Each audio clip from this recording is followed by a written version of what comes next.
¿Qué tal? Buenos días, ¿qué tal? ¿Cómo están todos?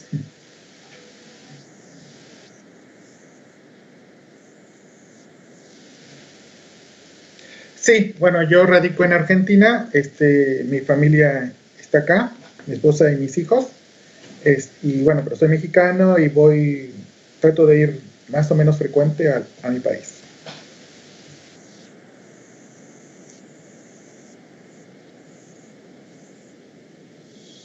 Bueno, quería comentar una partida con el gran maestro Reinaldo Vera, es de hace unos poquitos años, de 1992.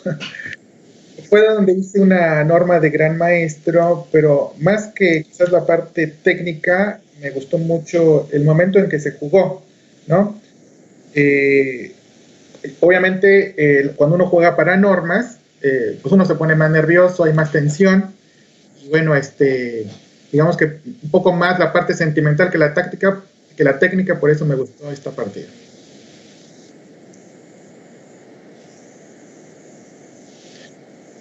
Exactamente, fue en esa época, fueron dos grupos elite, eran torneos con 14 jugadores. Se jugó aquí sé que La Habana, a ver, no, pero no fue en La Habana, fue en Matanzas, fue en Matanzas. Ahí se jugaron varios torneos. En general, yo crecí mucho con Cuba y realmente también por eso había elegido esta partida. Obviamente que me formé en México, pero yo fui maestro internacional en Cuba, hice las normas en Cuba y las de gran maestro. Así que Cuba para mí fue bastante importante en mi desarrollo, digamos, profesional, ¿no?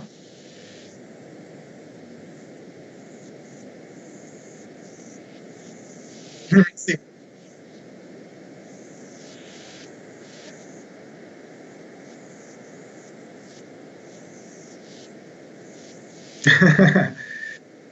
Sí. Yo fui 10 años seguidos a Cuba. La primera vez que fui por 3 meses, jugué 5 torneos. Yo tenía 17 años. Entonces, por eso digo que fue bastante importante. Aparte, fue uno de los países que nada más llegar era, no sé, me sentía muy bien, era bastante agradable. Y Cuba, bueno, Cuba, dentro de todos los problemas que tuvo económicos, sobre todo por el tema del bloqueo, pues desarrolló mucho su deporte, su educación y su salud en general, ¿no? Dentro de todas las complicaciones que esto tenía, ¿no? Entonces, Cuba siempre ha sido muy importante, casi diría yo, en cualquier desarrollo deportivo de muchos latinoamericanos, ¿no? Y así como yo fui 10 años, otros grandes maestros que también fueron allá y quizás no se formaron, pero fue importante esa participación en la isla caribeña.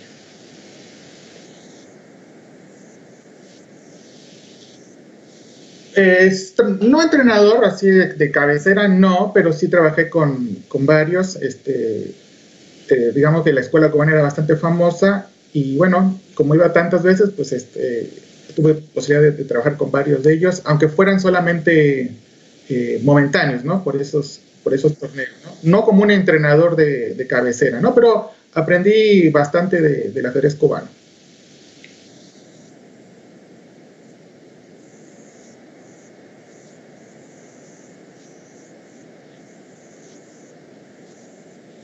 Bueno, comenzamos entonces. E4, C5, caballo F3, E6. Bueno, aquí un pequeño paréntesis. Reinaldo Vera era muy conocido también por jugar siempre la Najdorf.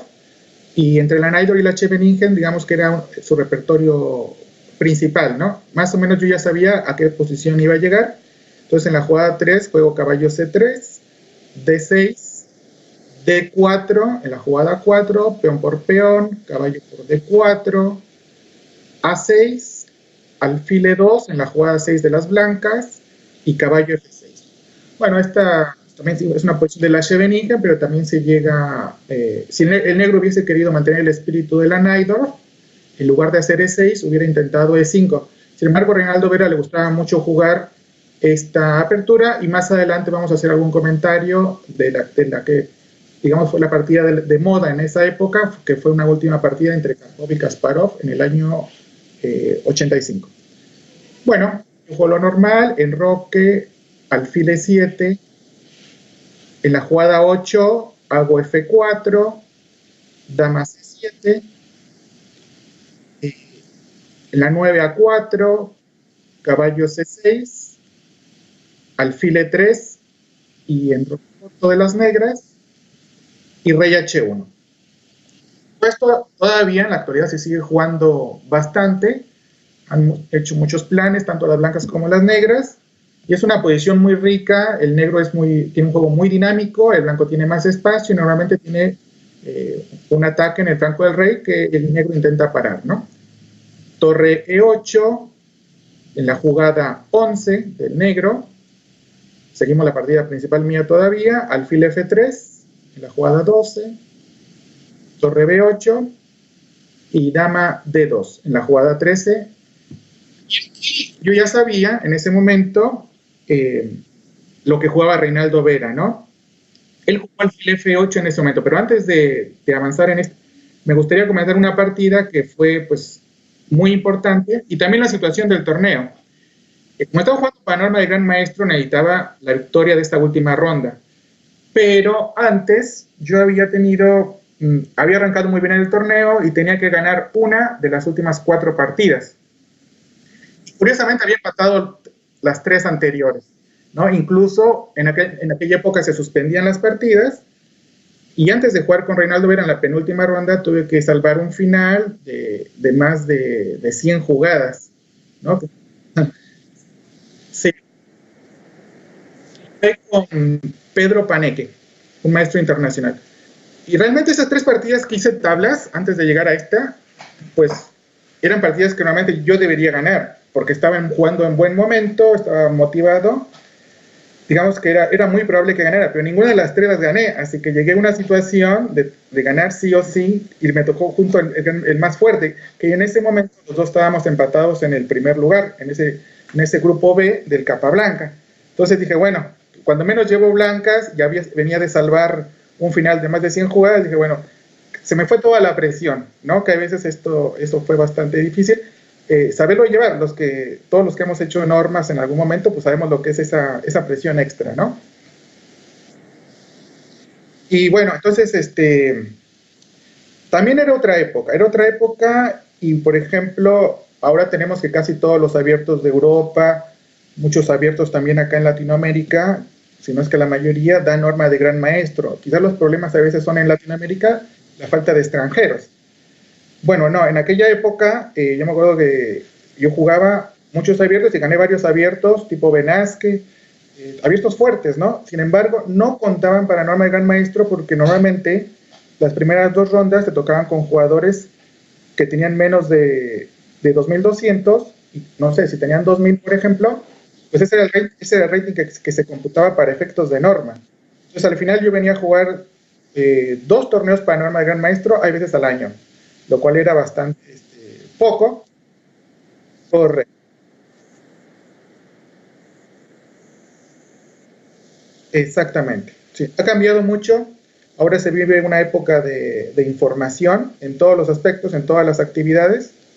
Y en todo caso es saber manejar esa información. Pero a veces les comento a algunos a mis alumnos, ¿no? Que yo recibí una revista de Estados Unidos 2 veces al mes y ya me sentía que estaba al día, ¿no? O sea, ajá,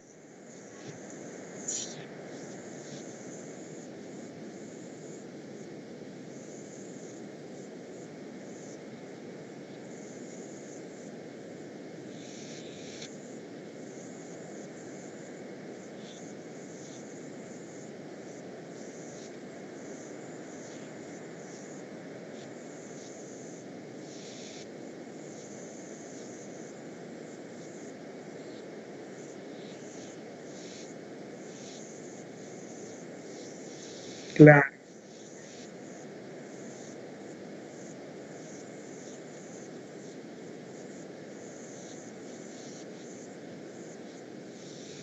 Sí, se vive otra época en todo este aspecto, ¿no? Pero quizás en Cuba fue un poco más el tema pues, de las carencias, ¿no? Que no tenían toda la información, que a lo mejor ya tú eres mucho más joven, entonces ya estaba el tema de las computadoras y todo. Mi primera computadora yo la tuve a los 20 años, ¿no? Bueno, a pesar de que sí, me encanta la tecnología, este, bueno, pues, en mi caso, con 15 años jugué por primera vez el campeonato nacional cubano, donde conocí a todas las principales figuras, tanto del femenino como el masculino, el femenino y el masculino. Y en ese nacional, que fue en el año 2004, es por primera vez que yo trabajo con una computadora y es por primera vez que conozco el Chef Base. Sí, con 15 años. claro, sí. Bueno, ya fue otra época. Acá, bueno, se llama de esta forma, ¿no? Nativos digitales, a todos los que les tocó, pues desde que nacieron había computadoras y celulares, ¿no? Y nosotros, los que nos tocó inmigrar, nos llamamos inmigrantes digitales, ¿no? Que ya tuvimos que adaptarnos a lo que era toda la parte digital, la computadora, ¿no? Que fue algo súper positivo porque, eh, por ejemplo, en mi época había que ir a clubes de ajedrez y estaban todos fumando y jugabas, nada más tenías la opción obviamente de jugar con esos jugadores de allí, ¿no? Entonces, con la parte digital, pues bueno, por comentar un pequeño anécdota, estaba yo trabajando en la universidad y, y de repente les digo, bueno, le acabo de ganar al jugador número 5 del mundo, ¿no? Entonces en un blitz obviamente, ¿no? Y a lo mejor ni era él, ¿no? Pero así pasó, ¿no? Entonces ya era otra cosa, ¿no? Así mismo ¿No? es, maestro. Bueno, Era algo lindo, ¿no? Bueno, vamos a continuar. Aquí antes en esta partida, Vera me jugó alfil F8, ¿no? Pero antes de llegar a eso, me gustaría comentar una partida que fue modelo pues para nosotros, sobre todo para la gente de esa época. Y vamos a pasar una partida de Karpov con Kasparov. Vamos a ir un poquito a prisa. Bueno, nada más detallando todo, porque esta partida está analizada por Kasparov, no solo en el informador, que para los que no, seguramente mucha gente joven todavía no sabe lo que es el informador, porque simplemente nacieron en otra época, ¿no? El informador era casi la Biblia para nosotros, ¿no? Era súper importante, salía cada 6 meses en aquella época, ahora creo que sale cada 3 o 4 meses, pero incluso ya cuando sale, pues ya vimos todas las partidas por internet, así que exacto. es un poco... Por eso Es es un poco que, sí. por eso es que ahorita hay muchas revistas que ya no funcionan. Es decir, yo recuerdo el 8x8, fue una de las principales revistas. No recuerdo otro, si Gambito también. Y ahora en este momento de habla hispana, la que se mantiene es Peón de Rey. Son pocas las que van manteniéndose porque tienen que adaptarse a los nuevos tiempos, ¿no?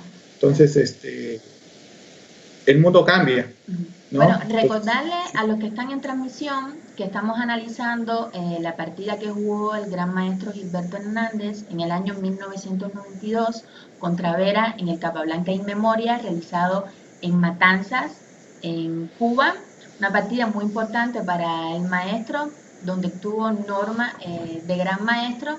Y ahora vamos a analizar una partida que se jugó en los años 80 entre Karpov y Kasparov, que fue una partida modelo para todos los de esa época. Una disculpa porque tuvimos problemas con el audio, sentimos mucho, pero bueno, esperemos que no se repita en el transcurso de la transmisión.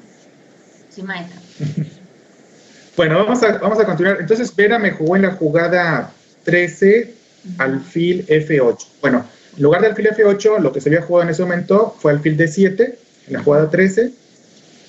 Karpov en esta última partida jugó caballo B3, Kasparov jugó B6 y vino el ataque, pues, tanto bayoneta, que realmente más que ataque es una ampliación de ganancia de espacio del blanco, juega G4, a lo que Kasparov tiene que hacer en la jugada 15 de negras, alfil C8, G5 en la 16, caballo D7 en la 16 de negras, y dama F2, Kasparov pone una admiración en ese movimiento. Es una casilla importante, dama F2, porque permite en un futuro que esa dama pueda ir a un H4 o presione en B6.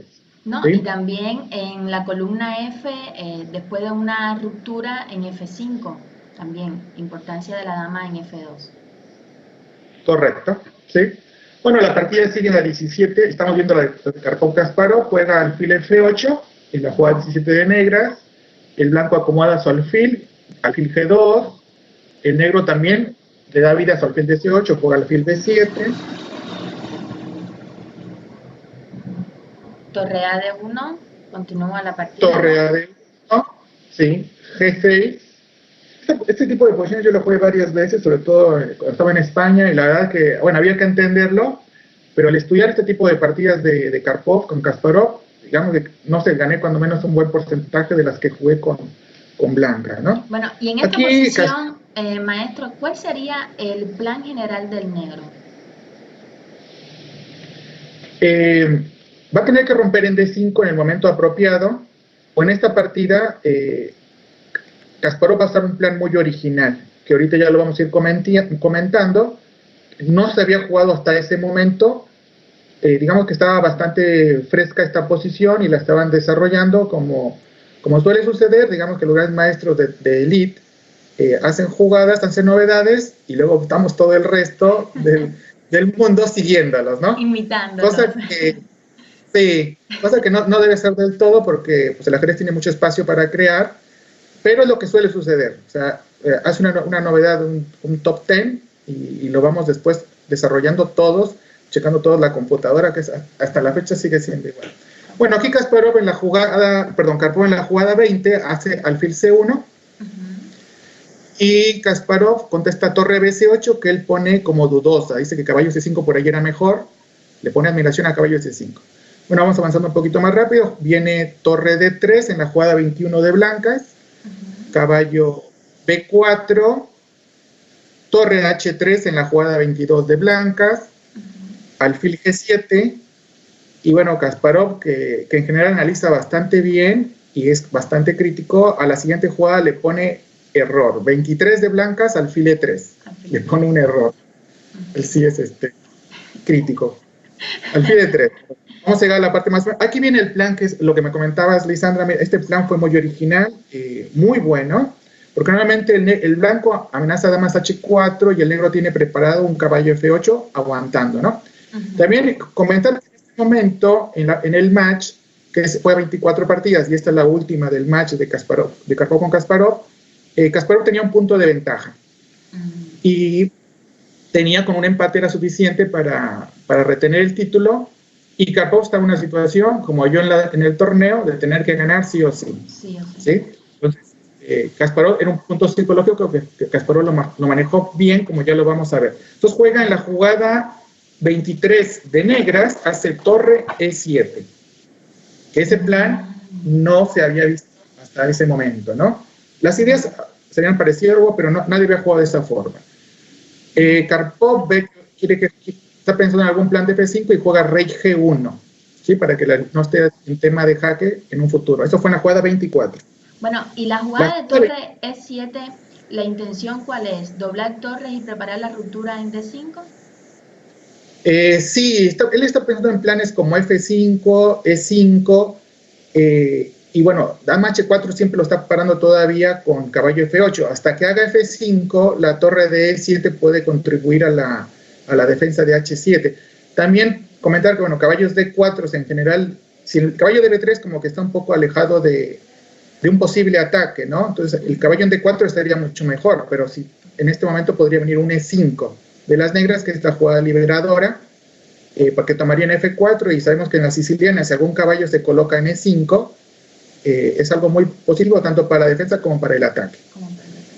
Bueno, continuamos entonces. Entonces vino 24 torre C E8 de Kasparov, torre D1, Karpov como que está dudando un poco. Antes se jugaba, no me acuerdo exactamente, pero antes me parece que en este match todavía se jugaba 2 horas y media para 40. ¿Sí? Eran no me acuerdo sinceramente, pero hasta ese momento era más o menos estaba así la situación.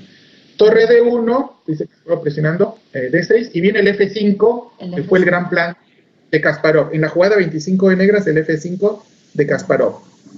¿Sí? A lo que viene peón por peón al paso. Ok. Ahí por ejemplo, si hubieran tomado con E por F5 en lugar, tomado E por F5 seguramente, y es donde entran las torres dobladas de E7 y D8, entrarían con tremenda actividad. Además vemos que el caballo de B4 controla la casilla D5. Entonces por esto Karpov no le queda otra que hacer G por F6 en la jugada 26 y Kasparov caballo por F6. Pero el negro ya tiene bastante armonía. Este caballo por F6 incluye un sacrificio de peón que también habla de, pues, del temple que hay que tener, ¿no? Para ser el número uno del mundo. Kasparov sacrifica un peón después de 26 caballo por F6 y Karpov no se lo come, porque Karpov en este momento podría haber hecho alfil por B6. Y hace un momento, hablando contigo, Lisandra, comentábamos, vamos a analizar ligeramente, alfil por B6, y la máquina, o sea, la computadora, da caballo G4 como principal opción. Caballo G4. Sin embargo, bueno, aquí hay algo lo tienen sobre todo muy desarrollado, digamos, los mejores ajedrecistas del mundo, que no se dejan guiar ni aún en la actualidad totalmente por la computadora, ¿no? Ellos le hacen bastante caso a la computadora, pero meten mano, ¿no? Lo que ellos sienten intuitivamente es lo que analizan primero. Y aquí Kasparov dice caballo G4 y le pone error. Entonces, la jugada correcta dice que en ese momento, después de alfil por B6, hubiera sido dama B8 en la jugada 27 de negras. Le pone admiración Kasparov y dice que si imposible alfil F3, vendría un E5 con contrajuego. ¿No? Entonces, obviamente que ellos lo habrán analizado mucho más, pero tampoco para no hacerlo tan largo, comento sobre todo esa parte que hizo, cómo sintió Kasparov la situación, ¿no? No, y además, bueno, la jugada 26. Sí. Ajá, ¿te escucho? No, dama B8 igual es muy interesante porque aparte de presionar en la columna B, el negro está preparando un dama 8 en cualquier momento, entonces es otra pieza que se suma al ataque sobre el peón de 4, porque el blanco tiene también sus debilidades en las casillas blancas del flanco de rey. Correcto.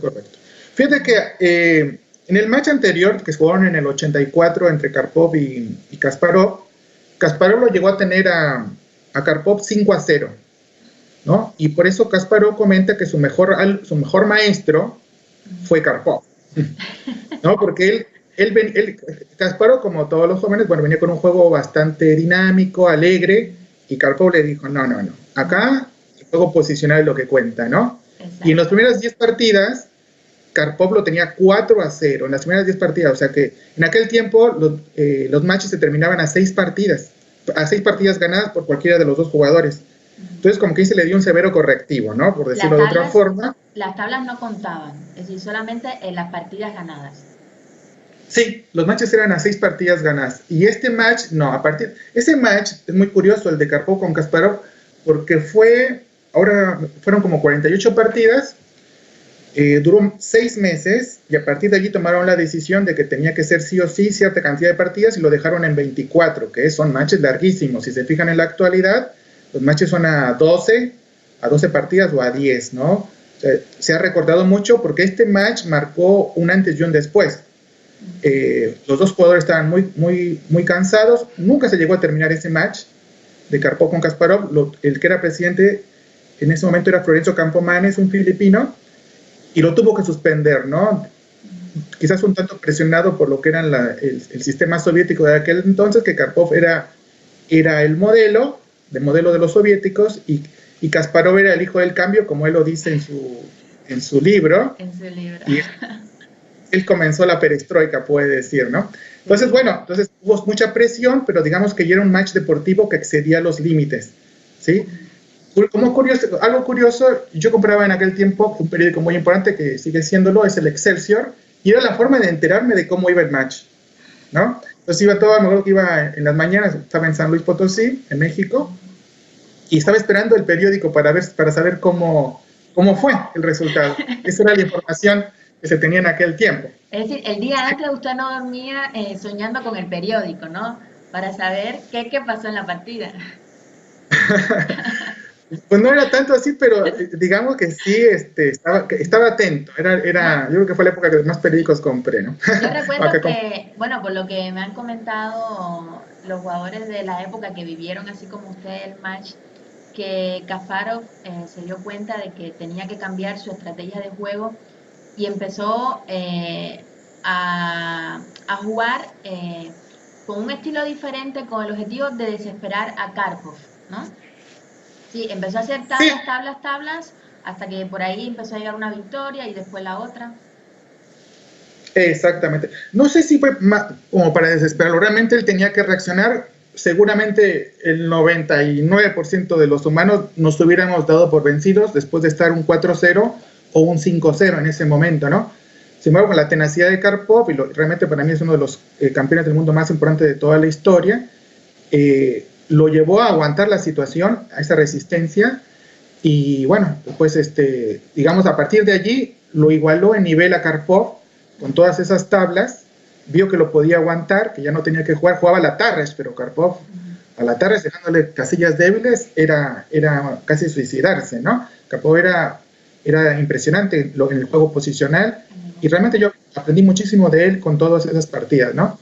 Y Karpov era todo lo contrario. Karpov era un ajedrez, y siempre lo fue, un ajedrez muy, muy activo, muy dinámico, pero con Karpov en ese momento no se podía jugar así, y fue lo que aprendió Kasparov. Bueno, vamos a continuar un poquito, porque la partida fue muy emocionante. Estamos en la 27, torre G3 de las blancas. Allá hace un plan, Karpov no aceptó el peón de B6, hace un plan de torre F7, perdón, en la 27 de las negras. Y en la 28, al final acepta Karpov el peón haciendo alfil por B6. A lo que viene dama B8, que es lo que había planeado hace rato Kasparov, o sea, un peón de sacrificio limpio. El alfil regresa a E3 en la 29, y caballo H5 de las negras, torre G4, caballo F6 y torre H4. Obviamente que no puede repetir. Por la situación del match, Karpov no puede aceptar, porque si no ya perdería el campeonato del mundo. Y a lo que viene un contrajuego muy fuerte de Kasparov en la jugada, después de la 31, torre H4 de las blancas, viene un G5 muy importante, que va a abrir la columna F. Viene F por G5 en la 32 de blancas, caballo G4, dama D2, caballo por E3, dama por E3, caballo por C2. Vamos en la siguiente jugada, la 35 de blancas, hace dama B6. Y es impresionante lo que calcula esta gente, ¿no?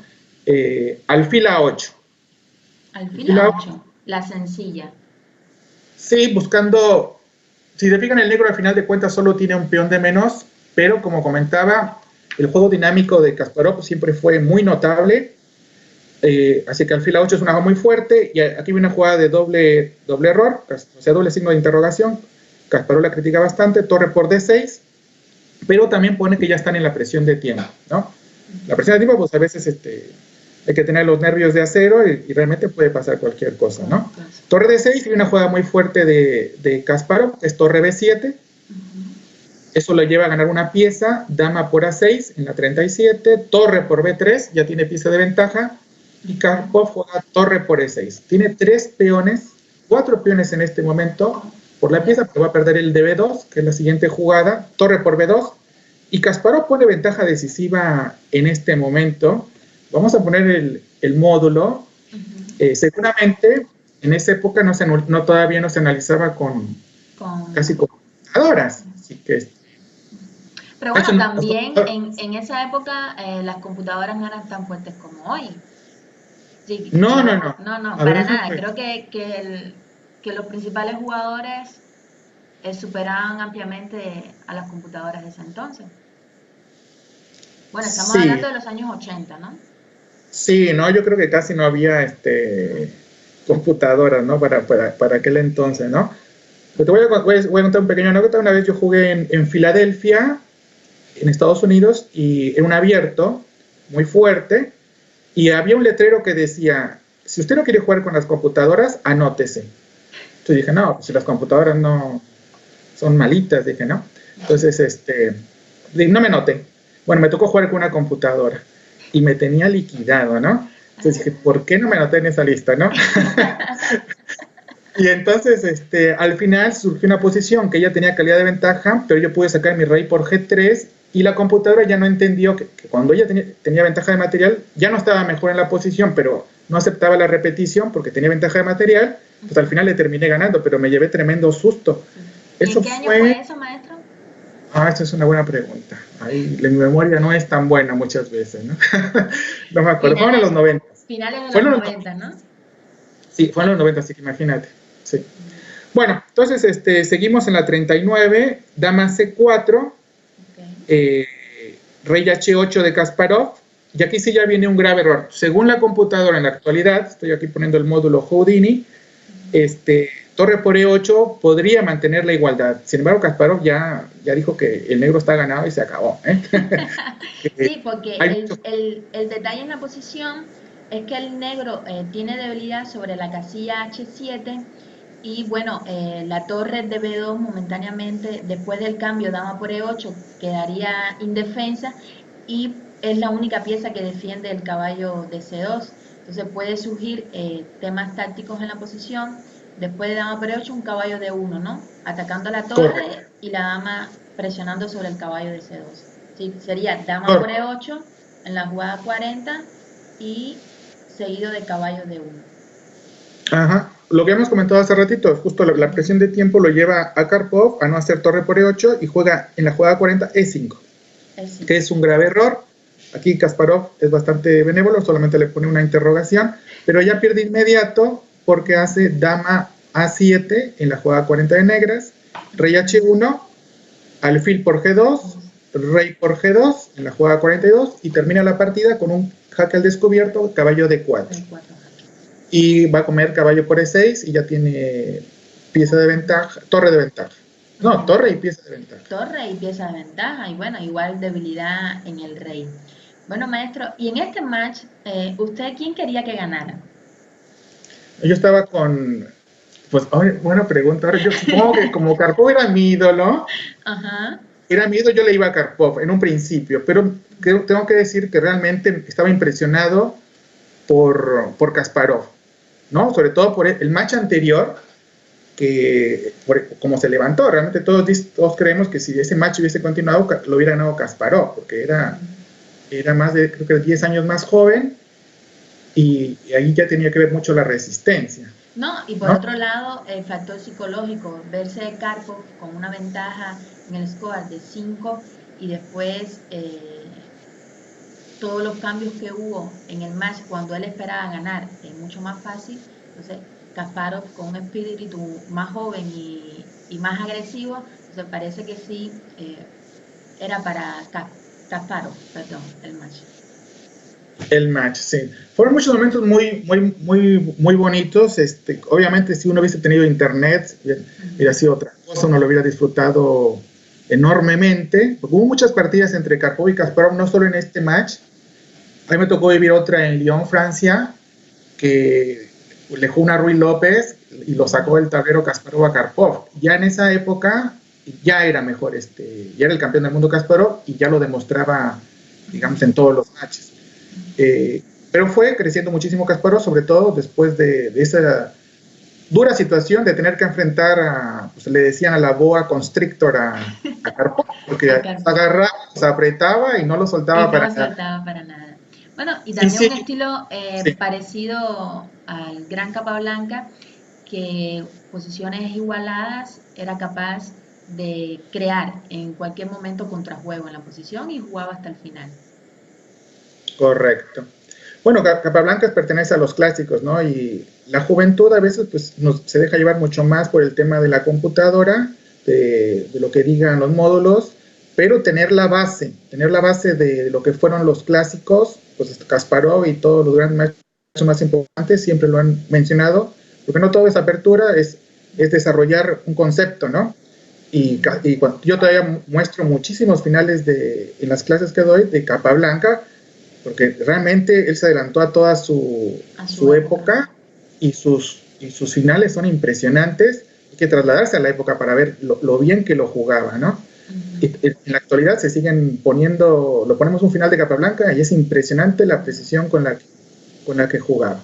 Bueno, vamos a regresar a mi partida, ya no va a ser tan emocionante como la de Kasparov, pero vamos a regresar a la 13, si lo tienes ahí, Lisandra, en la jugada 13, dama de 2 de blancas y alfil F8 de negras. Bien. Y maestro, una pregunta aquí en lo que es la apertura. Usted continuó con dama de 2, pero ¿qué considera sobre el plan de G4 directo en la posición? Tiene la jugada 13, en vez de dama de 2, G4. Bueno, tendría alguna ligera desventaja para el blanco. Sí se juega, pero no es de mi gusto, porque como fue esta partida que el negro jugó alfil D7 y luego más adelantito regresó el alfil a C8, entonces es como que es preferible ganar esos tiempos haciendo dama D2, dama F2 o incluso torre a D1, como va a ser en mi partida, y después G4, porque el alfil, si hacemos G4 directo, perdón, por ahí el caballo va a ir directo a D7, que está la casilla libre, y después va a cambiar el caballo de D4. Se ha jugado, pero digamos que entre los órdenes que yo jugué con blancas, siempre preferí jugar dama D2. Dama D2. ¿No? Hay muchas otras ideas de las blancas. En lugar de alfil F3, se jugó por muchísimo tiempo alfil D3. ¿Sí? En las discusiones teóricas, y uno lo veía siempre en los informadores, ambas líneas, ¿no? Okay. Bueno, entonces vino dama D2, en la jugada 13, alfil F8. En la jugada 13 de las negras, y yo juego torre a D1. Y Reinaldo Vera me juega caballo D7. A ver si no enoja a Reinaldo porque le puse la partida de él, ¿no? No, yo estoy bien con él. Así que, muy bien. Bueno, caballo D7, y yo hago el dama F2, ¿no? Que también Kasparov le puso buena a Karpov en esa partida, ¿no? Así que yo también le puse admiración.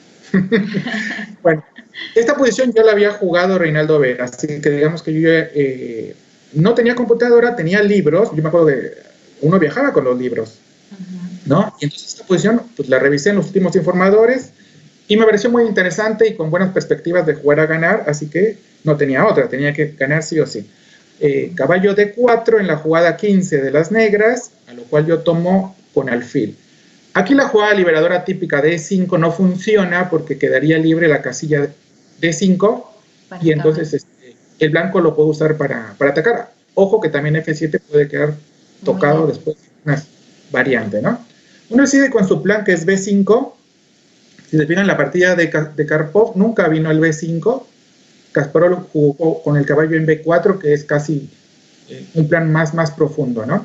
Entonces, en la jugada 17 hago A por B5, A por B5, y este plan ya lo había visto, pues digamos que en mi preparación. No hay mucho, no había muchos planes para el blanco, pero me pareció muy correcto jugar E5, y que fue lo que hice. En este momento, en lugar de E5, Houdini le gusta B4 en la jugada 18. Pero bueno, no voy a dar de muchos detalles. La idea es presionar el peón de B5. Aún así, a mí me sigue gustando más el plan de E5, ¿no? Viene B4 en la jugada 18 de las negras, a lo cual yo juego caballo E4. D5 y viene caballo G5, ¿no? Aquí él tenía una jugada interesante que era alfil A6 para intentar sacarme mi torre de F1. Sin embargo, prefiere otro plan. También se ve sólido, pero va a permitir algunos detalles tácticos. Juega caballo C5. Y bueno, yo tengo que reaccionar sí o sí en este momento con actividad y juego F5 en la jugada 21. A lo que viene H6. Bueno, H6 es casi o sacrifico, porque no hay mañana, ¿no? O sea, no hay más nada en la posición. Entonces, H6 fue una jugada como de invitación.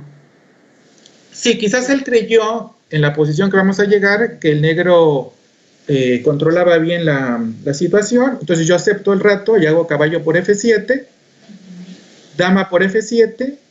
Bueno, aquí ver que, bueno, rey por F7 es una locura en la posición, porque después de alfil H5 las negras quedan completamente perdidas. Por eso es necesario la captura con dama en F7, dama por F7. Correcto. Alfil por C5 en la jugada 23 de blancas y dama por F5. Bueno, seguramente Reinaldo ahí creyó que podía controlar la columna F y parece que puede haber cierta igualdad, ¿no? Bueno, hago aquí una jugada muy interesante. Yo juego alfil D6. Porque ese peón puede quedar pasado si me toma alfil por D6, ¿no? Que crearía un peón pasado en D6. Igual está todo bastante complicado. Bueno, sí. Y una pregunta. ¿Y en esta posición? Bueno, sí. No, estaba pensando en algún sacrificio en D5, pero no es posible todavía. No, bueno, al final estaría todavía... No, para nada funciona. No, todavía no. Jugó torre D7. Okay. Y esta partida, digamos que yo estaba con los nervios, pero digamos que se me fueron los nervios, ¿no? O sea, tuve tanta presión en las rondas anteriores que tenía que ganar alguna de las tres, como que en esta se me fue todos los nervios, ¿no? Y empecé a jugar, pues como tiene que jugar uno, olvidándose del momento, nada más pensando en la partida. Como dijo desde hace muchos años Alecki, ¿no? Que uno se abstrae cuando juega y tiene que pensar solamente en la partida. Bueno, yo juego en la 25, dama C5. Y ahí sí ya hay mucha presión en la columna F. Si se fijan, estoy haciendo algún alfil E2. Por lo tanto, la siguiente jugada de Reinaldo Vera es comer sí o sí en D6, ¿no? Tiene que ser alfil por D6 y yo juego E por D6, obviamente. Ya tengo el peón pasado. Que puede crear temas tácticos, ¿no? No, entonces, y aparte de la debilidad en la columna F, vemos la situación crítica del alfil de C8, que estamos en la jugada 26 y todavía está en la posición inicial. Exactamente, sí. No, bueno, es lo que comentaba hace ratito, él no jugó el plan de Kasparov, que yo en algunas partidas de negras sí lo intenté jugar, porque bueno, siguiendo al campeón del mundo, y realmente el alfil en B7 sí es muy importante. Muy importante porque después hay rompimientos en D5, cuando el blanco quiere hacer todos los ataques en el flanco del rey. Acá está clarísimo que el blanco está mejor. Sin embargo, todavía que Vera se defendió bastante correcto, jugó dama G5 en la jugada 26, a lo cual yo juego alfil E2. Bueno, él para evitar nuestra crítica, pues saca el alfil a D7, pensando en el futuro ya, alfil D7. Y acá otra vez encuentro un plan bastante interesante, juego dama F2. Con una amenaza directa en F7, a lo cual contesta él alfil C6. Defendiendo en F7. Defendiendo F7 y tiene que tener cierto cuidado con la primera fila porque está el peón de D6 que en cualquier momento pues es una amenaza táctica. Además hay una frase, ¿no? Todo peón en cesta representa una amenaza táctica, ¿no? Bueno, yo juego alfil A6 en la 29. Alfil A6. Él defiende la primera fila haciendo torre de B7 a B8. Y yo juego dama F7. Bueno, la partida ha sido muy complicada y sobre todo él está con bastante presión de tiempo. Y yo sí tengo un poco más de tiempo. No me acuerdo exactamente cuánto más, pero sí recuerdo que él ya estaba ya con una fuerte presión de tiempo. Yo doy jaque, rey H8, y acá otro plan bastante interesante, ¿no?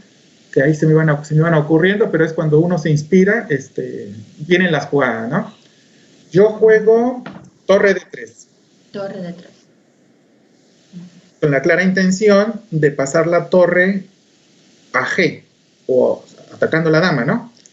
Y bueno, mate en la casilla G7. Sí, a lo cual él juega dama D8. Dama D8. Sacando la dama del ataque que ya viene con torre G3, ¿no? Bueno, y aquí yo hago una jugada que es un error.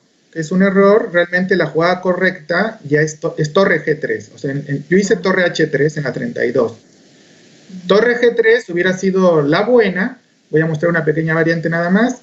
Hubiera venido torre G3 en la 32, torre G8 para defender el peón, es única, y seguramente la siguiente jugada fue la que no vi yo, porque ahora me parece todo tan lógico, pero... dama G6, tendría que haber sido dama G6, amenazando alfil D3. Mate, ¿no? En H7, tiene que hacer E5 única, ¿no? E5 tiene que hacer E5 única, y a lo que viene... torre F7. Se amenaza, pues torre por G7, y al alfil E8, Yo no vi nada de esto, no me acuerdo de nada de esto. Wow. Pero viene una jugada que ya gana la partida, que es torre H3. Torre H3, precioso, ¿no? Bueno, el rey Sí. negro está encerrado y bueno, dicen los conocedores que debemos buscar siempre jugadas con jaque para que se convierta, bueno, en una posición de mate. Y bueno, la amenaza es torre por H6, inevitable en la posición. Correcto. Y viene el mate en H6. Bueno, Sí, maestro, bueno, este no lo vi. Vamos a hacer un pequeño paréntesis porque nos están mandando muchos saludos. Saludos a nuestros seguidores de Lizzy Chess. Dice, Luna Medrano, saludos para el maestro Gilberto desde México. Cris Bueno, saludos. de Jaro igual le manda muchos saludos. Amílcar Sánchez también le manda saludos. Bueno, dice Amílcar que en el momento cuando usted hizo la jugada dama C5, él hubiera tomado en E5, según un comentario que nos dejaron acá en el chat. También muchos saludos desde Chihuahua por parte de Ángel Escareño. Bueno, y es que bueno, como no estuvimos leyendo mucho los mensajes, algunos se borraron, ya no aparecen. Pero bueno, mucha gente conectada, maestro muy interesada en la partida, animado con las explicaciones del match entre Karpov y Kasparov. Y bueno, aquí vemos que usted es un fiel seguidor del estilo de Kasparov. Sabes que, bueno, uno tiene que ver lo mejor de cada gran maestro, y bueno, a mí me gustó muchísimo el estilo de Kasparov, y en aquel tiempo él jugaba la India de rey. Yo siempre juego la Indo-Benoni, incluso hasta en la actualidad, ¿no? Y bueno, siguiendo a Kasparov, digo, bueno, pues si Kasparov le gana a toda la élite del mundo jugando la India de rey, la empecé a jugar, y realmente fue una de las defensas que me llevó también al nivel de gran maestro. Bueno, ahí el comentario que habían hecho de dama por E5, después de dama C5, bueno, le puse el módulo, ¿eh? Hay una jugada buenísima. Vamos a regresar a la posición. A ver, vamos a la jugada 25 blancas, dama C5. Ok. Y el dama negro me por jugó E5. Le preguntaron, maestro, que cómo jugaría contra dama por E5. Bueno, yo le tuve que preguntar al módulo para... o como escuché una frase ahí, estoy de acuerdo con el módulo, una vez, ¿no? Pues vamos a hacerle caso al módulo, entonces. Sí, bueno, no dice que gana de inmediato con dama por C8. Gana pieza. Inmediato, ¿no? Dama por C8, jugada intermedia muy fuerte, ¿no? Con la doble amenaza de, bueno, estoy capturando en B7 y, bueno, recuperando la dama en E5. También. Exactamente. Bueno, una pregunta quiero hacerle yo entonces, maestro, ya que... los seguidores de Lizzy Chess se animaron en el chat a hacerle preguntas. Bueno, ¿y consideró en algún momento en esta posición, en el transcurso del análisis de la partida, la jugada torre por D5? Uy, la verdad es que no me acuerdo. No me acuerdo, pero bueno, digamos que sí, es posible, pero en aquella época sí calculaba bastante.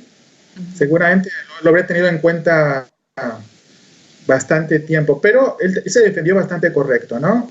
Y ya no tuve esa opción, pero sí estoy mucho mejor con la maniobra de torre D3, dama D8, y yo hice, regresamos a la 32 entonces. Sí, vamos a regresar exactamente a la posición de la partida. Después de dama D8, usted continuó con torre H3, directo.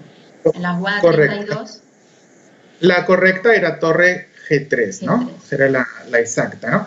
Y ahí él tiene una variante que lo salva, pero como comenté anterior, él está bajo bastante presión de tiempo y me juega un dama por D6. En lugar de dama por D6 en la 32, la jugada correcta, la comento para... tenía un recurso para salvar la partida, era torre F8, y seguramente yo habré visto que tenía dama por E6, en la 33, torre por F1, alfil por F1 y alfil D7. Bueno, no me acuerdo de esto, así que supongo que aquí la buena, ya analizando, la buena es torre por H6, en la 35, G por H6, dama por H6 jaque, rey G8, rey G8, alfil D3, y aquí la única jugada, no, él obviamente no lo habrá visto, como yo tampoco lo vi, porque sobre todo está bajo mucha presión de tiempo. La única jugada que se tablas en este momento, otra vez según el módulo, es rey F7. Y el más que un jaque perpetuo. Jaque Pero perpetuo. cualquier otra jugada permite el mate de las blancas. Bueno, vamos a un ejemplo para que la gente lo vea.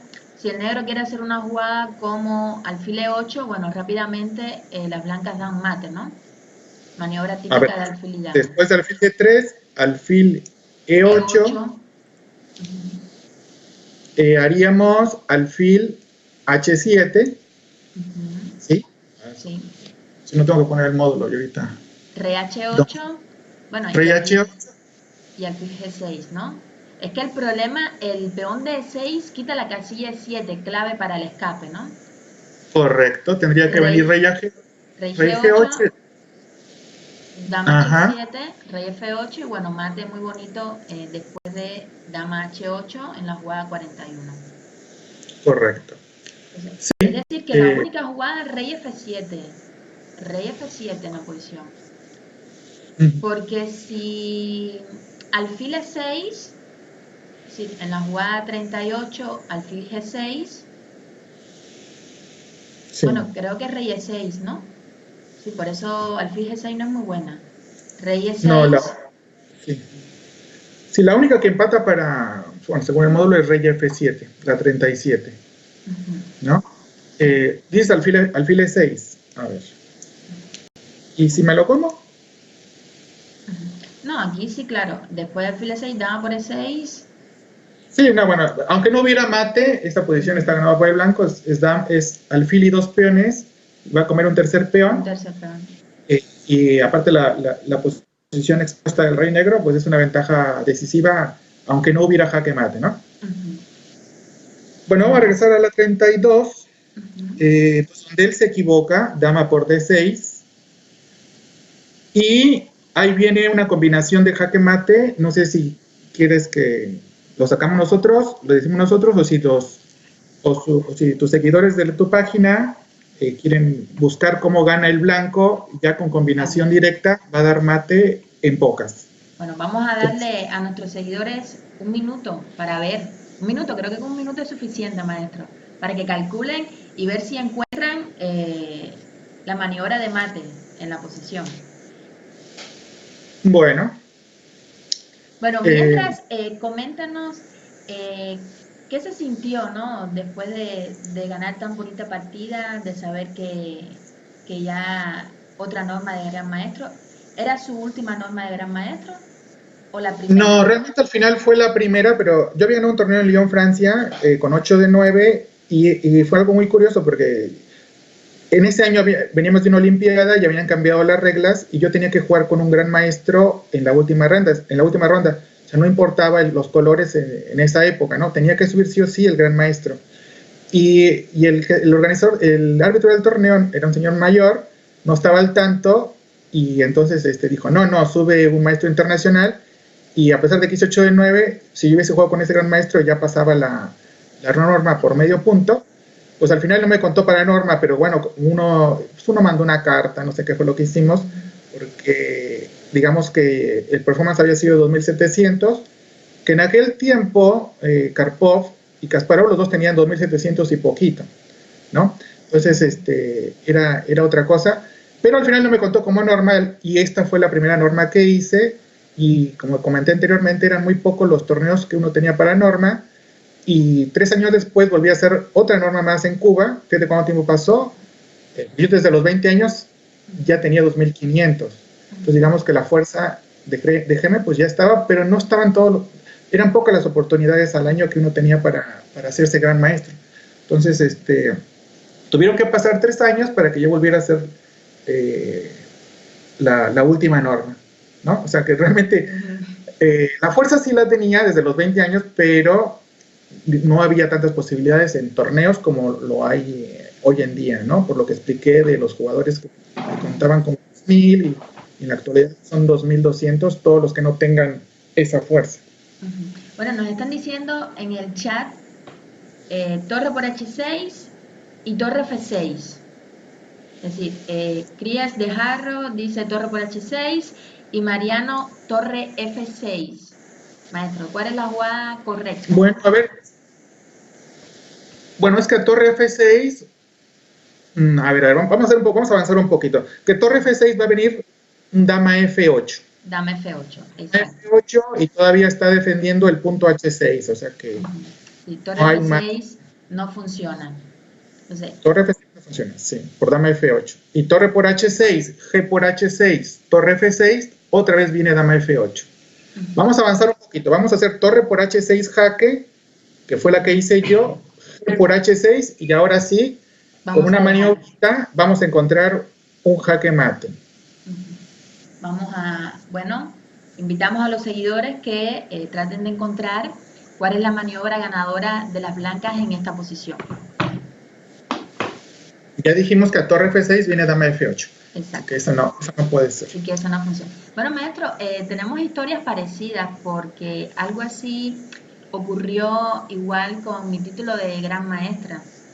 Sí, la primera oportunidad que yo tuve para norma fue a mis 16 años, pero bueno, me quedé a medio punto, es decir, la partida clave que debía ganar no pude, hice tablas, después jugué un Guillermito García, donde cumplí con todos los requisitos, titulados, puntos y todo, pero al final, por error de la organización, el torneo no dio norma, y perdí mi oportunidad de norma, y la primera fue en un Capablanca in memoria, donde hice mi primera norma de...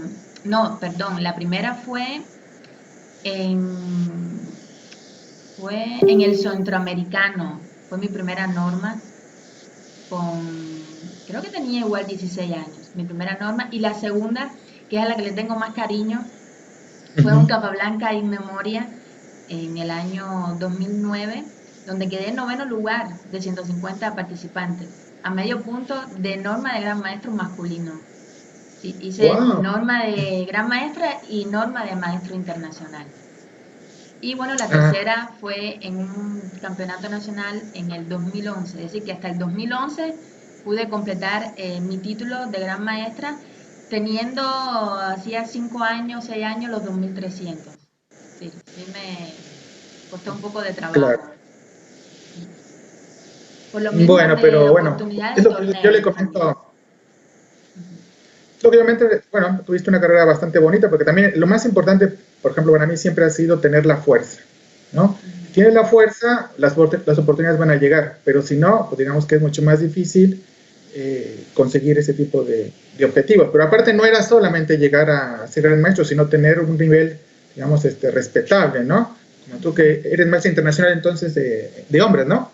Bueno, me falta el ELO solamente. Tengo las 3 normas y 2392 de ELO, 8 puntos para lograr el título. Ah, ¿y hace poquito no llegaste a 2400? No, es decir, en el Carlos Torres Memoria me quedé a 8 puntos en el ELO y subí casi 25 puntos, pero bueno, no llegué a los 2400. Así que bueno, es la próxima meta, a ver si se puede cumplir. Sí, bueno, estás tan cerquita, así que hay que intentarlo y hay que prepararse bien, ¿no? Es un buen título, es un buen salto en tu carrera, ¿no? Bueno, aquí nos están haciendo una pregunta, maestro, para usted. A ver. Dice Amílcar Sánchez, ¿qué me recomienda estudiar? Me encanta la defensa francesa, estoy estudiando porque se aproxima un torneo, nunca he ido a uno, pero en las páginas web como chess.com he llegado a tener los 2000 de ELO. ¿Qué me recomienda, maestro? Bueno, la francesa hay muchos jugadores. Yo lo que recomiendo muchas veces es que tengamos a alguien a quien seguir, ¿no? A mí me pasó, por ejemplo, yo seguía mucho, ya comenté, a Karpov, a Kasparov, y alguien que me gustó muchísimo y también cómo escribía los libros era John Nunn, ¿no? Un inglés muy importante que tenía doctorado en matemáticas, pero hay que buscar algún ajedrecista, hay muchos, ¿no? Por ejemplo, gente que juega súper bien la francesa, pues Korchnoi, por ejemplo, pero ahora hay muchos en la actualidad, Radiabov. Si a uno le gusta el estilo y le gusta cómo juega la francesa, bueno, tratar de imitarlos, ¿no? En ese sentido, ¿no? Por ejemplo, yo la India de Rey la mejoré muchísimo, ahora la juego peor, la mejoré muchísimo cuando seguía Kasparov, ¿no? Entonces, Sí, tener ese un fue un salto. modelo de jugador a la hora de estudiar una defensa en particular, es el concepto. Exactamente, ¿no? Por ejemplo, a veces, por ejemplo, un modelo de cómo alguien que ha jugado muy bien toda su vida contra la francesa ha sido Michael Adams y él juega a caballo D2, ¿no? Entonces, hay veces que uno tiene un modelo, es más fácil, ¿no? Si no, muchísimas cosas, uno tiene que sacar muchas otras cosas por su propia cuenta y es más difícil. Entonces, tener de preferencia a alguien que le guste, ¿no? Y bueno, como en el ajedrez, pues hay tantos estilos, tantos ajedrecistas muy buenos, en alguno coincidimos que juegan varias cosas similares. Entonces, eso nos ayuda un poco. No es la única, hay libros, hay muchísimos libros, realmente en la actualidad pues, se consigue todo por internet.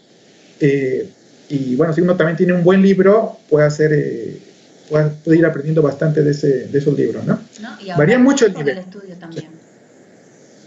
Pero el ajedrez, para desarrollar el ajedrez, tiene que tener una combinación de estudio y de práctica. Ni uno más ni uno menos, tienen que ser los dos. Y aparte sí tiene que ver mucho también la preparación física, sobre todo ya cuando se busca títulos internacionales, es muy importante estar bien preparado físicamente, ¿no? Bueno, nos están respondiendo en el chat, dama F6. Dama F6 ¿No? es la Sí. propuesta, pero bueno, queremos la combinación completa, no solamente una jugada, ¿no? Bueno, vamos a avanzar un poquito para que les sea más fácil. Dama F6 jaque, fíjense que el rey ya allí, estamos en la 34, el rey no podría ir a H7 porque justo el alfil de A6 regresa a D3 y vendría una secuencia de mate más o menos fácil, ¿no? Única, o lo que me jugó en este momento Reinaldo, fue rey G8. Bueno, ahí sí ya estamos ganados claramente. ¿La digo? Bueno, vamos a dar un minuto más a los seguidores a ver si encuentran la maniobra completa hasta el mate. Muy sencillo. Recuerden, el rey negro está muy débil. Las piezas negras no participan en la defensa directamente. Que bueno, es encontrar el punto más débil en la posición y aprovecharlo. Bueno, maestro, una pregunta. ¿Qué necesita México para tener a su primera gran maestra? Bueno, en México, el problema es que la mayoría de la gente que hemos destacado de alguna u otra forma son esfuerzos personales. ¿Sí? No hay apoyo, no ha habido una organización. Pues no sé, incluso como en Cuba, que dentro de todas las carencias han tenido planes de trabajo y han sacado pues muchos grandes maestros y grandes maestras, y México no. Entonces, México tiene el talento, tenemos varias jovencitas que juegan muy bien, como Diana, como Lili, que están nada lejos de un nivel de gran maestra y necesitarían más apoyo, ¿no? A veces no solamente es el apoyo también financiero, pero también el apoyo pues moral y que tengan entrenadores correctos, capaces de que los puedan llevar a ese nivel, ¿no? En México, pues lamentablemente, como en Latinoamérica, la mayoría destaca por su esfuerzo personal, y lo cual se complica bastante. Y si a eso le agregamos que a veces no tenemos la información o cierta información de lo que es lo que ha sido, por ejemplo, la escuela rusa, cómo han ido desarrollando ellos, pues se nos complica más, ¿no? Pero aún así está el talento latino que es muy importante, ¿no? Vemos en nuestros ejercicios más importantes del mundo. Sí, porque llama mucho la en México atención. le falta sobre todo tener un apoyo. Sí. Sí, porque llama mucho la atención que México, un país con tantos habitantes, que todavía en el año 2017 no contemos o no cuente con una gran maestra femenina. Es decir, creo que es uno de los sueños de muchas de las jugadoras que están en este lindo deporte y que a varias las conozco y sé de su sacrificio, ¿no? Personal para poder participar en los eventos, poder sacar de su tiempo, porque muchas estudian en universidades, en prepas. Entonces, es bastante complicado y es, bueno, una lástima que muchas al final lo dejen teniendo el talento para alcanzar resultados importantes, no solo nacionales, sino a nivel internacional. Claro, bueno, la vida a todos nos va exigiendo las obligaciones y responsabilidades que uno va teniendo, entonces son cosas que uno tiene que hacer más importante en ese momento, pero por eso es muy importante apoyar a nuestros jóvenes porque es cuando pueden realmente dedicarle el tiempo, cuando tienen toda la energía y cuando tienen todas las ganas de llegar. Así que para mí casi una categoría que debe apoyarse siempre es de, no sé, de 24 años para abajo. Digamos que los chicos tienen bastantes posibilidades y ya estamos tomando en cuenta que a partir de los 20 años la mayoría ya está en una carrera, pero aún así en la actualidad se puede conseguir las dos cosas, llegar a ser gran maestro, gran maestra y además terminar una carrera, ¿no? En mi época fue otra cosa, era mucho más difícil y había que apostar fuerte por llegar a ser gran maestro, que era, pues en México no había ningún gran maestro en esa época, ¿no? Entonces ahora no, ahora sí hay muchas más posibilidades, como ya hemos comentado, hay más torneos y existe información. El tema es saber manejar toda esa información y obviamente si tuviera uno cierto apoyo financiero, económico, seguramente tendríamos ya grandes maestras desde hace tiempo. Ahora hay varios planes dentro de la federación que espero se puedan conseguir, pensando justamente en los chicos jóvenes tipo Lili, tipo Diana, tipo Luis Ibarra, y más jovencitos, los Galavís, que puedan llegar a ser grandes maestros y realmente grandes maestros fuertes, ¿no? Bueno, maestro, y hablando del ajedrez femenino, ¿cómo empezó su hermana en el ajedrez? Yadira Hernández, una de las principales figuras del ajedrez femenino mexicano, y si en algún momento le llegó a ganar alguna partida. No, casi a mis hermanos nunca les dejé que me ganaran una partida, me parece. Pero jugaban bastante bien, ¿no? Pero bueno, el tema es que yo ya los conocía y decía, bueno, a le afecta tal estilo.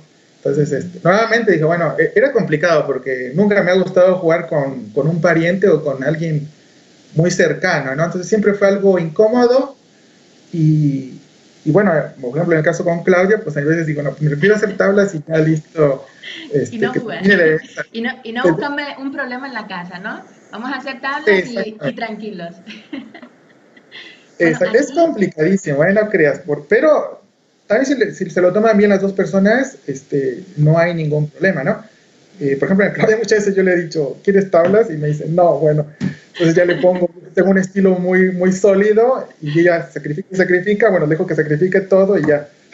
Y después recoge las piezas. Exacto. Sí. Bueno, aquí está haciendo una pregunta. Yadira, sí, no te comenté muy bien. Pues Yadira jugó su primera Olimpiada a los 16 años y poco a poco, bueno, fue porque mi hermano y yo jugábamos, todavía no era tan alto nivel, pero ya estábamos destacando en las categorías juveniles y ella se enganchó, ¿no? Y le empezó a gustar y bueno, fue campeona de México por bastantes años, la número 1 de México también por bastantes años. Yo creo que fue la número 1 en Elo más años que yo, porque yo habré sido 10 años más el número 1 en Elo, y ella yo creo que fue bastante más. Yo jugué 10 Olimpiadas, creo que ella jugó bastante más. Yo muchas Olimpiadas por ahí no las jugué, así que pues ella le gustó y se enganchó bastante. Fue en la época juvenil de ella. Y bueno, realmente lo que tiene el ajedrez es que uno viaja bastante, son cosas que a veces, aunque uno tuviera el dinero, pues no lo hace, ¿no? Son experiencias de vida muy importantes y yo la veo feliz y sé que disfrutó toda esta parte del ajedrez, ¿no? Como yo también. Bueno, nos están haciendo una pregunta en el chat. Ciris de Jarro pregunta al maestro Gilberto si se debe incluir los blitz en un ciclo de estudio o después del ciclo de estudios de un tema específico. Sí, después de un tema específico es mucho mejor. Es bueno realmente jugar blitz, pero, por ejemplo, hay algunos alumnos, y tú también lo aprendí con el ajedrez de alto nivel, uno practica una apertura y enseguidita, ya que te aprendiste varias jugadas teóricas, varios planes, etcétera, ya que estudiaste, vas y lo juegas. Es difícil hacerlo en un club online, pero si lo haces, porque tienen que jugar exactamente, pero si lo haces con alguien con quien puedas practicar, con tu entrenador o con otro ajedrecista que esté cercano a tu nivel, entonces es una buena práctica, porque aparte de recordar lo que acaban de estudiar, ya lo están poniendo en práctica y están desarrollando nuevas ideas, entendiendo las posiciones. Eso es mucho más recomendable. Pero, bueno, depende cada quien con quien entrene y y qué tanto puede avanzar en este tipo de posiciones, ¿no? ¿Y qué representa Marcel Cisniega para Gilberto Hernández? Bueno, Marcel Cisniega, yo lo vi por primera vez a los 12 años y pues era como un dios. Encima era rubio, ¿no? De ojos claros, ¿no? Entonces, era como un dios porque toda la gente lo seguía y dije, no, bueno, pues es más, se parece a Jesucristo, decía. Era nuestro pitcher, en pocas palabras. Era nuestro pitcher. Incluso nació él en Chicago y, bueno, era nuestro pitcher. Y fue muy importante su presencia cuando yo era chico, ¿no? Sin embargo, bueno, ¿cómo cambió la vida? Porque una vez, siendo él lo que era, bueno, yo ya tenía 18 años, ya obviamente ya no era tanta la admiración hacia él, se juega un mundial de rápidas en Mazatlán en el año 88 y llega una niña de 12 años que se llama Judith Polgar y veo que le pone una paliza impresionante, ¿no? En una siciliana. Wow. Dije, bueno, acaba de acabar con nuestro Dios. Y una niña a esa edad. Una niña. Sí. Sí, entonces, bueno, obviamente esa niña pues estaba llamada a hacer lo que fue, ¿no? Judith Polgar, ¿no? Pero bueno, Cisniega fue bastante importante, fue el primer gran maestro de México, de la época moderna, ¿no? Porque antes había sido Torre, que se lo dieron post-mortem, y después fui yo, ¿no? Y bueno, yo también tuve que ver yo para que Cisniega fuera gran maestro, que él era maestro internacional muy fuerte, pero por lo que ya comenté, no había tantas posibilidades de hacerse gran maestro, tantos torneos, entonces obviamente a él también le costó bastante, pero al llegar y sentir la presión de que yo también ya estaba por ahí haciendo normas y estaba cerca, creo que eso lo hizo que él también pues le echara más ganas y después pudiera ser gran maestro, ¿no? Que a veces es una competencia pues sana, porque es lo que yo digo, los rusos son tan buenos porque juegan entre ellos y el que es campeón de Rusia pues es uno de los mejores del mundo. Entonces es bueno tener esa competencia en casa, ¿no? Tener una competencia fuerte porque después realmente lo más importante es cuando juegas a nivel internacional y ya es otra cosa, ¿no? Claro, porque es un modo de superación seguro. Sí, que lo tienes ahí cerca y es lo que yo digo, por ejemplo, acá en el ajedrez de San Luis, en Argentina, donde estoy, digo, es importante que los chicos desarrollen para que ustedes no tengan que ir a buscar hasta Buenos Aires rivales de alto nivel. Si los tienen acá, pues están practicando con chicos de buen nivel. Muy bien. Bueno, ya nos dieron respuesta. Varias personas encontraron la solución, maestro. Ya. Bueno, muy bien. Felicitar entonces, a Edgar, a Luis García, a José Luis Villaseñor, que fueron los que encontraron la solución de la combinación. Bueno, yo seguiría con Dama G6. Bueno, ahí se rindió Reinaldo Vera, obviamente, porque ya viene el mate en pocas, pero los que se esforzaban por encontrar la variante sería Rey H8 y ahí Torre F7. Fíjense que la última jugada no es con jaque, Torre F7 no es jaque, pero está amenazando dos jaque mates distintos que no pueden ser parados. O paran uno o paran otro. Es decir, en G7, en H7 o incluso también la maniobra de dama por H6 en la posición. Correcto. Muy bien. Sí.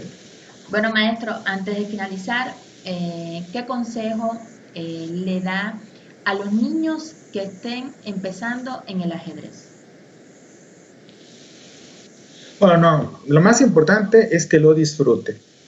A veces veo por ahí alguna historia de algún chico que se desmotivó, alguna cosa así, por algún resultado, pero lo más importante es disfrutar el ajedrez. Que ya vamos a tener tiempo para presionarnos, como todos presionan todos por las normas o los títulos, pero realmente si se pierde lo que es el disfrutar el ajedrez, ya estamos mal.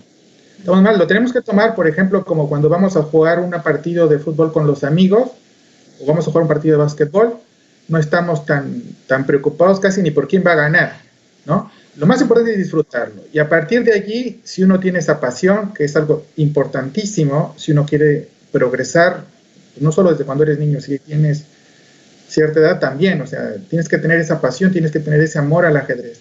Si lo tienes, bueno, poco a poco va cambiando todo, pero porque también llega algo lo que es el alto nivel, que a veces los papás no sabemos muy bien qué hacer, presionamos, no presionamos.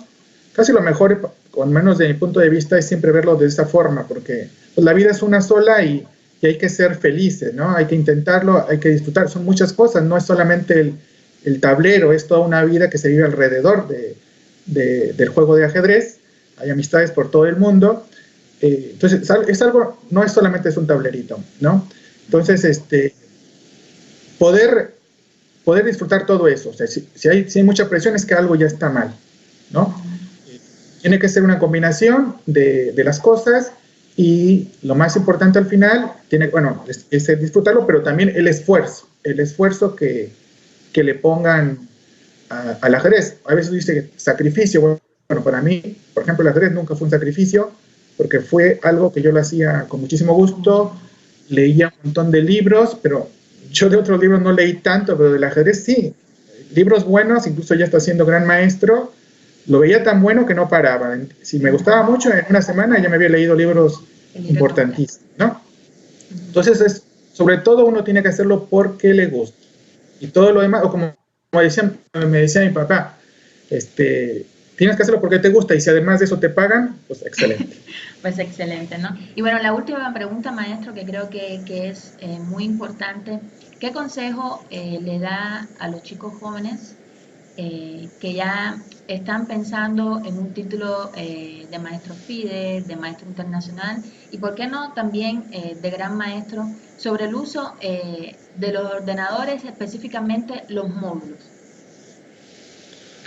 Bueno, para mí los módulos se tienen que usar sobre todo en las aperturas, ¿no? Y también es importante hacerlo a la hora de analizar las partidas. Si uno no, a partidas que uno jugó, o sea, es algo básico, analizar las partidas que uno jugó, porque esto es una autocorrección toda la vida, ¿no? En algún momento van a jugar mejor finales, en algún momento la táctica está fallando, bueno, eso hay que hacer justo porque ya nos dimos cuenta que estamos fallando en eso.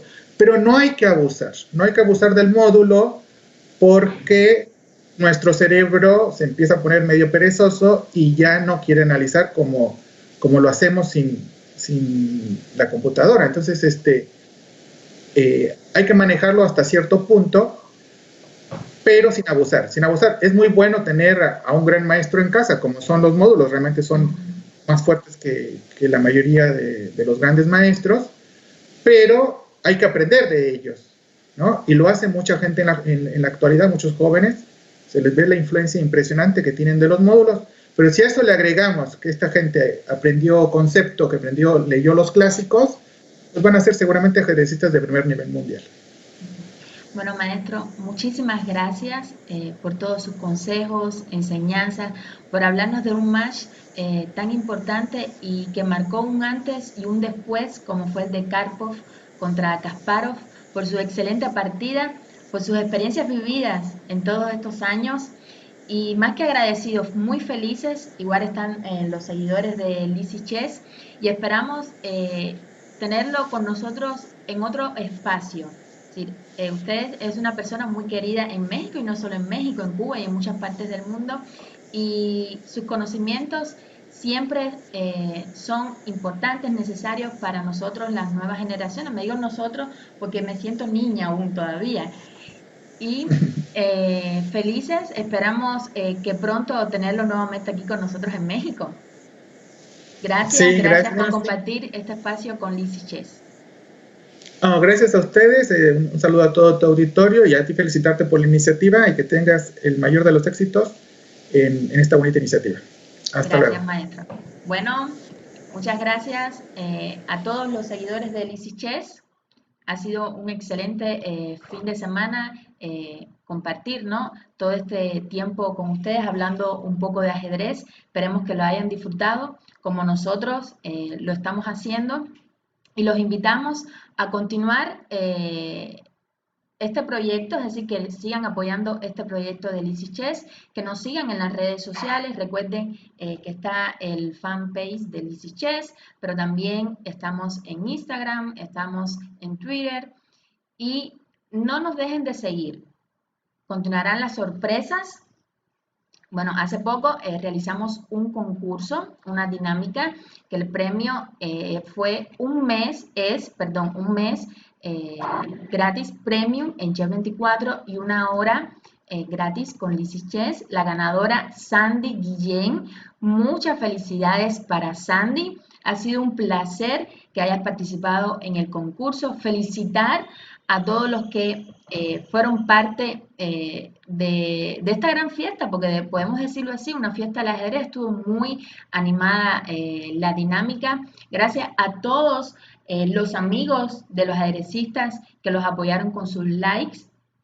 Y bueno, ya estamos terminando este fin de semana, pero la siguiente semana tendremos muchas sorpresas. Así que estamos acá y que tengan un excelente domingo. Bye bye.